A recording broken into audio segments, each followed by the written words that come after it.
el día de hoy invité a la doctora Verónica, muchas gracias por acompañarnos de nuevo. Yo feliz de estar aquí. Para hablar de su nuevo libro.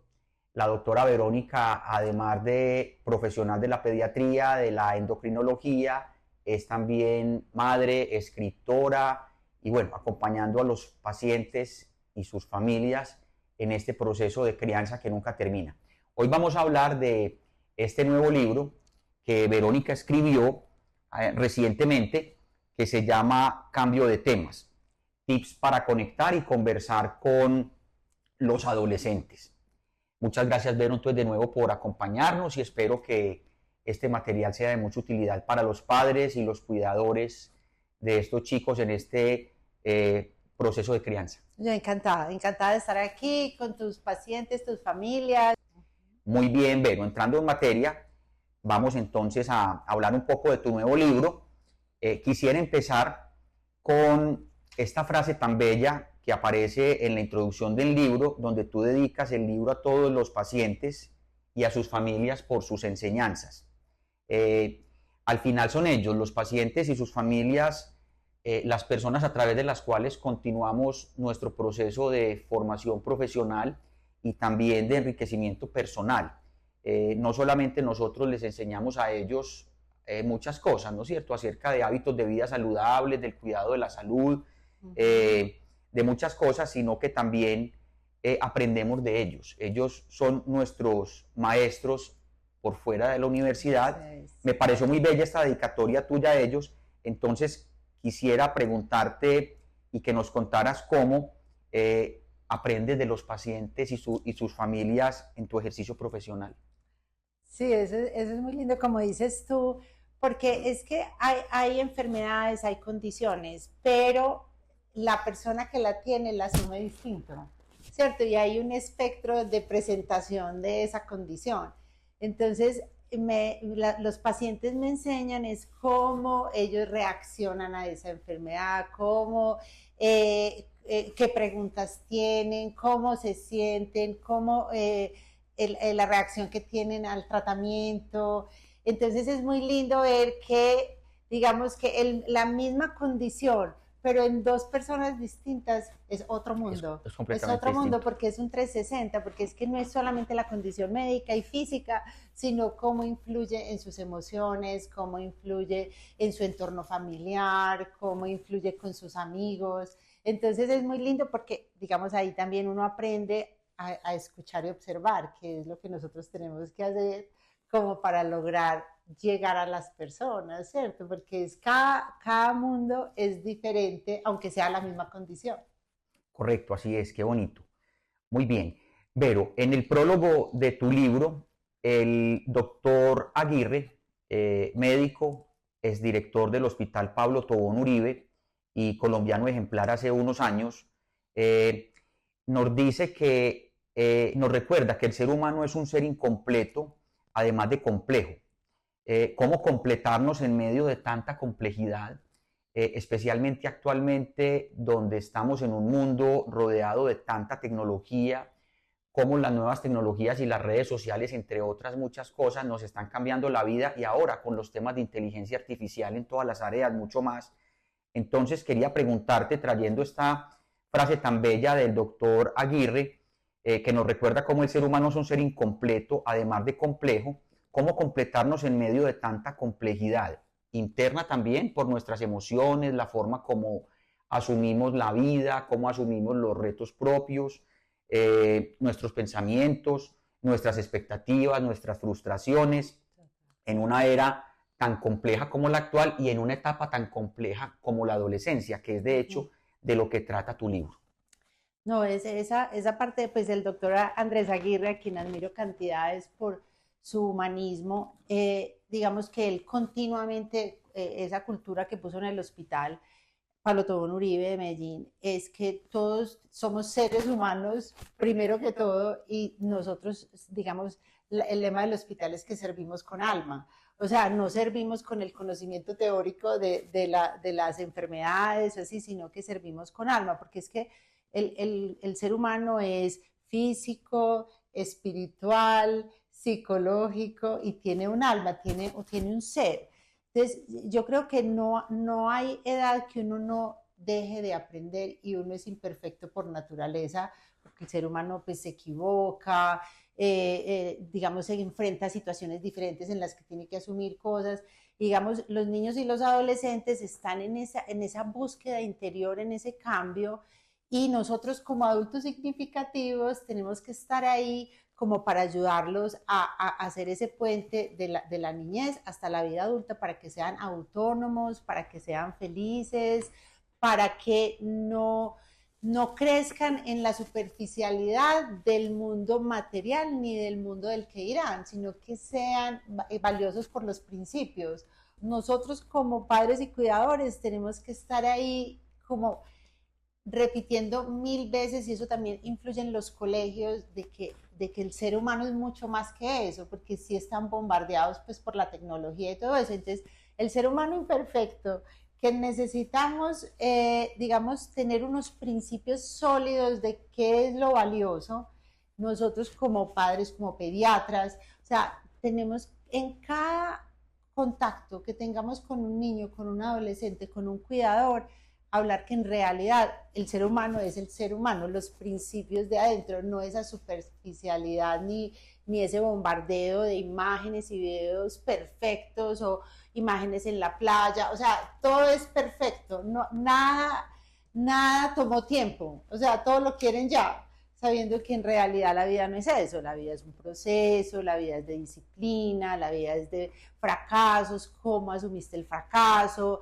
pero ahí está lo bonito, que yo también digo que a los padres y cuidadores nosotros no le debemos hacer todo a los hijos, nosotros no le tenemos que evitar los fracasos o evitar las equivocaciones, sino que estar ahí para que ellos reflexionen que hubieran hecho mejor la próxima vez, cómo lo van a hacer.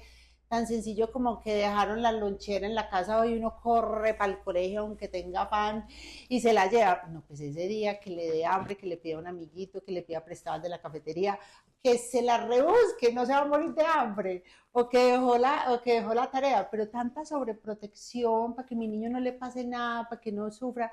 Yo creo que al revés, después en la vida adulta va a sufrir mucho porque es que la vida no es color de rosa, sino que la vida trae, pone y quita, trae, pone y quita, o sea, en la parte de la salud, en la parte económica, en la parte de bienestar, en la parte afectiva. Entonces, tú lo que quieres es que tu niño, tu adolescente, tenga herramientas para asumir todos los momentos buenos y malos de la vida. Entonces, Correcto, muy bien, muy bello lo que dices, pero quisiera rescatar en lo que dices, que es muy cierto y muy bello, algo que está en el libro y que me parece una frase muy bella y es el ser adultos significativos para estos adolescentes, en general para los hijos y en fin, uno trata de ser un adulto significativo para su entorno familiar y afectivo como los amigos, la comunidad en sí. Hoy en un mundo donde los padres y cuidadores están inmersos en sus obligaciones, en sus compromisos y tienen tan poco tiempo, ¿cómo poder ser hoy en el mundo actual un adulto significativo para los hijos y en particular para los adolescentes? esa pregunta es profunda, porque, a ver, te lo voy a decir, bendecidos tú y yo que tenemos un hogar con un esposo, con una esposa, con unos hijos, pero no siempre los niños tienen ese bienestar de familia, ¿cierto?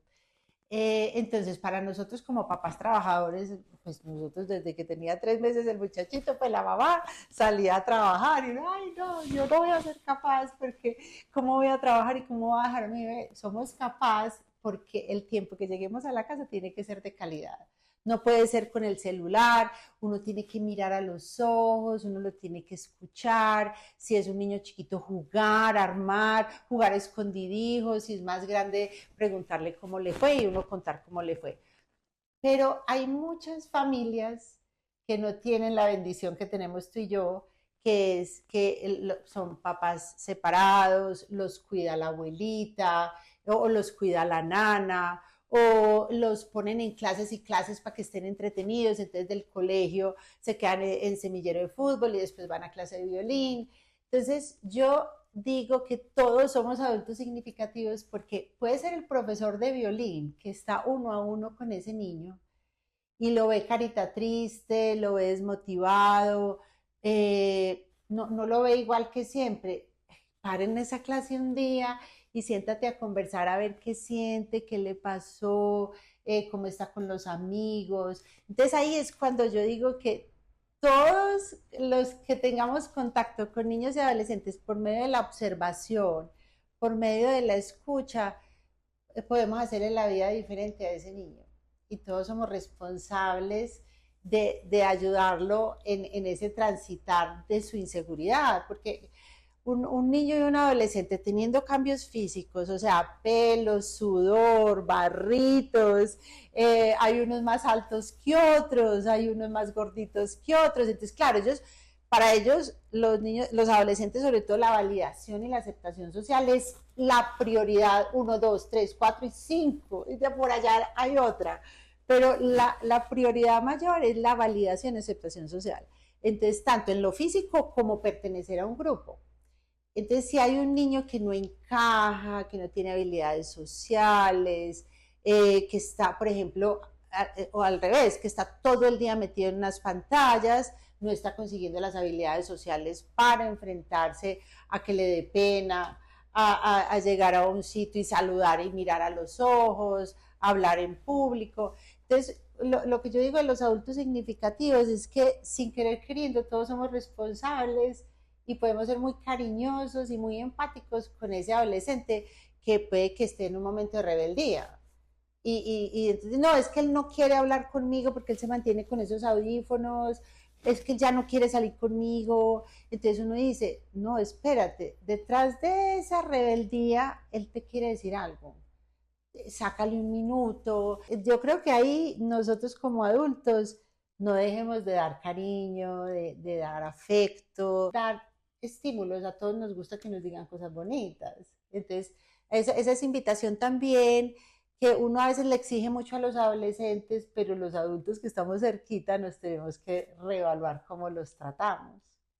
Totalmente de acuerdo, muy bello todo lo que dices. Se me viene a la cabeza, escuchándote, Vero, un eslogan muy bello que leí hace poco de Confama en sus vallas y en su publicidad, donde nos recordaban que la primera red social era la familia. Ay, Y sí. tú hablas ahí de eso, estos chicos adolescentes hoy en busca de validación y de encontrar una manada de la cual hacer parte, una comunidad que es tan valioso, todos pasamos por allí, no deben dejar de recordar nunca que la primera red social es su familia. Así es. Así es. Muy bien. Bueno, Vero, por aquí entramos ya en materia. El libro empieza diciendo bienvenidos al viaje de la adolescencia. Hablemos un poquito de ese viaje y de la adolescencia como viaje, que me parece una alegoría muy bella, la adolescencia como viaje. Yo le digo a los papás cuando vienen, sobre todo al consultorio con la madre gestante, a la consulta prenatal, o con el bebé recién nacido, les digo que bienvenidos a esa aventura de ser padres Sí. y que uno como pediatra es un compañero de viaje. Entonces me parece muy bonito esto del viaje, de la adolescencia como viaje, un viaje de más al que está invitada toda la familia, ¿no es cierto? Porque no es un Claro. viaje solamente del adolescente. Están invitados los padres, los abuelos, los hermanos, si los hay, los tíos, los primos, los Todos. pediatras y el equipo que acompaña ese viaje, como tú, entre otros. Los Los profesores. profesores, correcto. Todos hacemos parte de ese viaje. Cuéntanos un poco acerca de ese viaje de todos, no solamente del adolescente, principalmente de los cuidadores y los padres, por ese viaje de la adolescencia. Sí, eso es un viaje muy bonito y cada uno, cada persona tiene manera diferente de cruzar ese viaje o cruzar ese puente, como hacer esa transición de niño a persona adulta. ¿Por qué? Porque yo traigo un chip, o sea, yo tengo una personalidad, cada niño trae una personalidad, tú tienes dos hijos, los dos son distintos, y tú tienes hermanos, todos somos distintos, a pesar de que tenemos el mismo papá y mamá, o sea, uno dice, tiene la misma genética, pero eso se manifiesta distinto. Además, el entorno, ¿cierto? El entorno es distinto. Entonces, yo creo que ese viaje va acompañado de muchos cambios físicos, de muchas pasiones, porque se despierta el adolescente, es apasionado, o sea, si le gusta el fútbol, esa es su pasión. Si le gusta el ballet, baila y brinca en la casa, va comiendo y va bailando, se empina en la ducha. O sea, esa es su pasión. Entonces yo creo que también debemos, digamos, encontrar y respetar esa pasión en los niños y no bloquearla. ¿Cierto? Digamos que ellos se quieren comer el mundo. Es que yo quiero ir al Mundial de Japón, no sé. Y uno dice, listo, sueñe, que sueñe no vale nada. O sea, soñar no vale nada. Sueñe, apasionese, busque, tenga disciplina, tenga hábitos.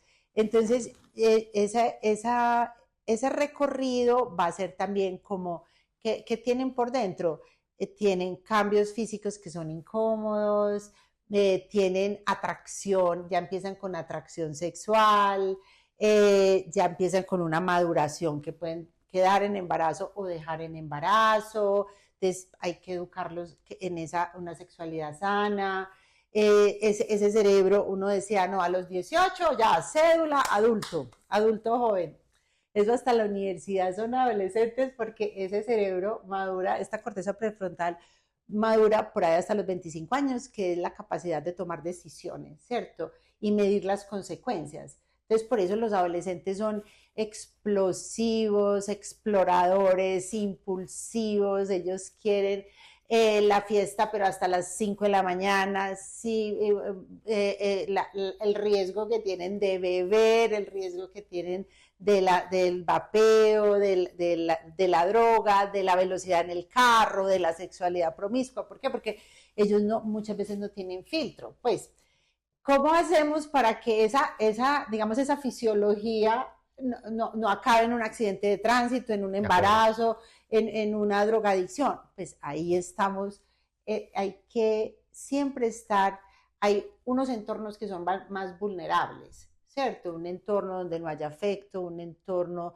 donde haya mucha soledad, un entorno donde no haya comunicación, donde no haya una conversa, donde el niño se sienta solo, o por ejemplo otro niño que no encaje socialmente, que ahí yo digo que los profes tienen que estar ahí, si ellos ven todos los días el grupo, de acuerdo.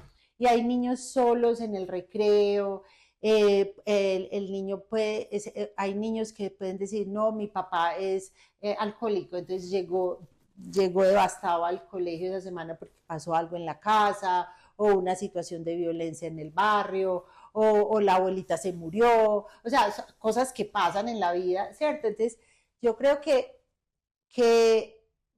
cuando haya un niño vulnerable, con un entorno vulnerable, con una situación vulnerable, ahí es cuando los que estamos alrededor de él, que puede ser que no sea la familia, porque la familia es el entorno vulnerable, puede pasar. Entonces, ahí el colegio tiene que empezar a fortalecer esa voluntad, esa capacidad de decir no, no me gusta, no quiero, no, me estás tratando mal, no voy a cambiar mi personalidad para pertenecer a este grupo, no voy a empezar con droga para quitar esta soledad. O sea, una conversadita, una compartida de un chute de un balón, que le mandes una notica, o sea, hacer como que ese niño se sienta o ese adolescente se sienta querido para que no vaya a caer digamos, en esas vulnerabilidades que tienen. Pues como son como exploradores y explosivos, si tú tienes una soledad, si tú tienes una incomodidad, es más fácil que caiga en las drogas o que no sepa manejar su sexualidad, ¿cierto? Entonces ahí yo creo que cada niño y cada adolescente es un mundo y nosotros tenemos que estar es como amortiguadores para evitar que se vayan para los extremos. Todos cruzamos la adolescencia de una manera distinta, ¿cierto? Los papás influyen mucho, uno dice, ay, mi papá nunca me habló de esto, no, mi papá sí me daba permisos, no, mi papá sí se sentaba y me conversaba mis cosas, o a veces uno pasó sin que le conversaran nada.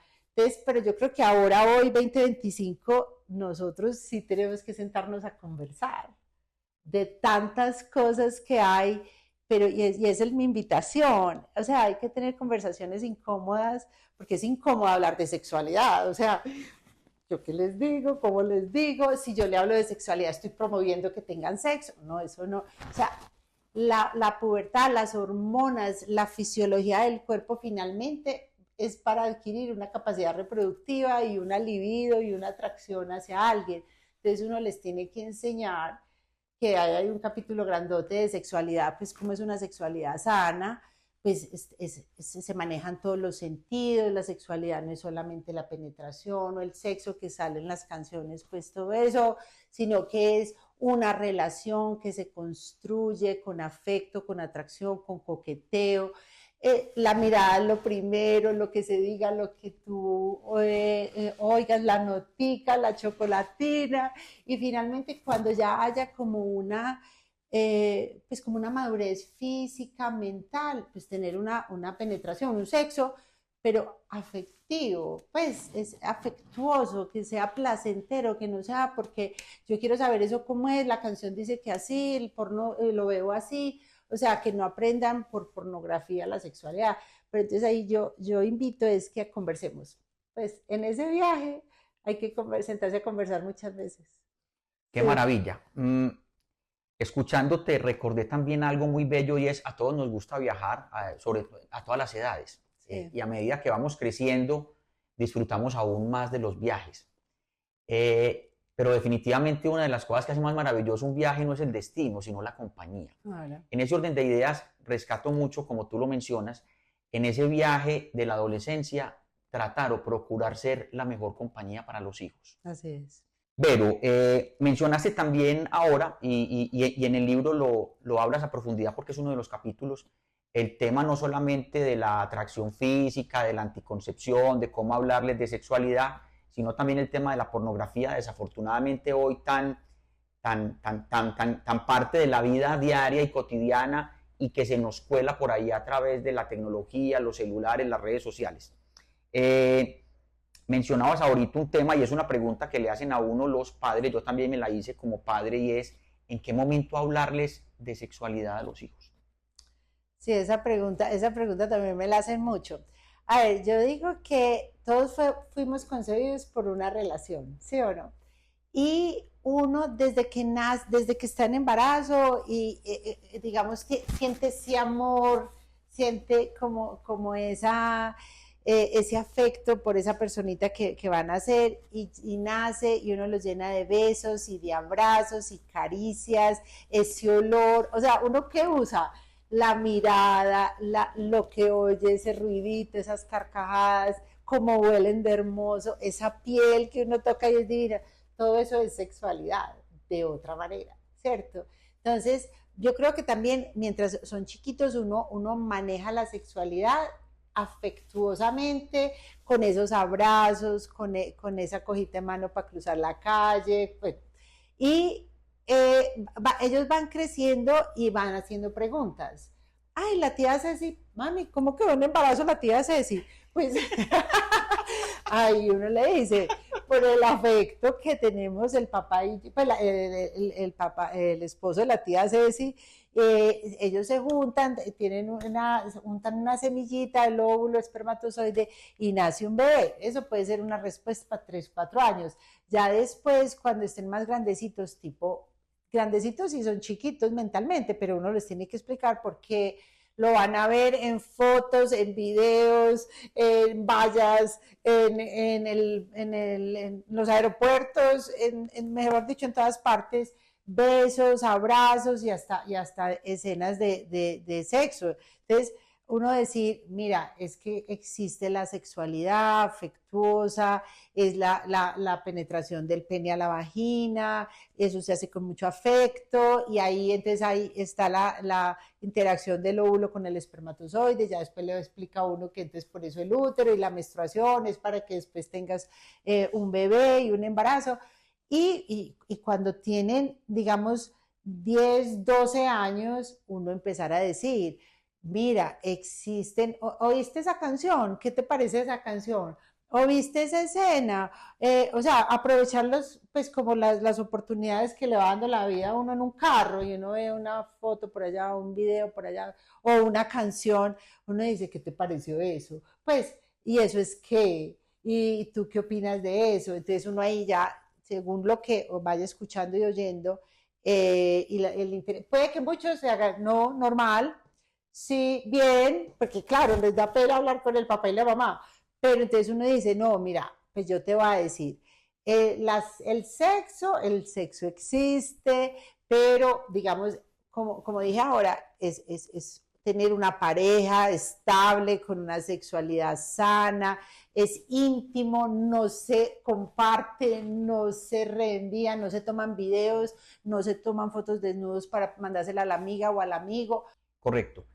Yo le digo a los pacientes cuando me hacen la pregunta que el momento ideal para hablar de estos temas con los hijos es uno de ellos cuando preguntan. Cuando un adolescente pregunta, creo que es el momento de hablarle y como tú lo mencionaste, rodear también esa información que ojalá sea lo más clara y real posible de lo que tú mencionabas, del afecto, del amor, del respeto al cuerpo propio, al cuerpo ajeno y como bien lo has mencionado tú, el tema de que esas cosas que son íntimas deben permanecer en el ámbito de la intimidad, no ahora que es tan vaga esa línea que separa en ese mundo virtual donde habitamos todos, pero en particular los adolescentes, donde esa línea divisoria casi que es inexistente y donde disfrutan incluso muchas veces de compartir muchas cosas que deben permanecer en el ámbito de la vida privada. Muy bien. Pero sigamos hablando del tema, qué es la pubertad y qué diferencias hay entre la pubertad de los hombres, las mujeres, cuándo empieza, cuándo termina.